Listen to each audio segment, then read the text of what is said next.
na damu na damu ina zaunu na zaunu na zaunu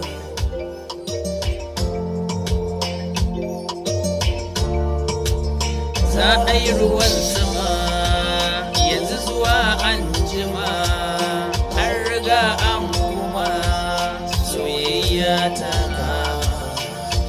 To da fatan masu bibiyar Premier Radio kun ji daɗin kasancewa tare da ni a cikin shirin mahutar bawa na wannan rana a wannan dare na Litinin.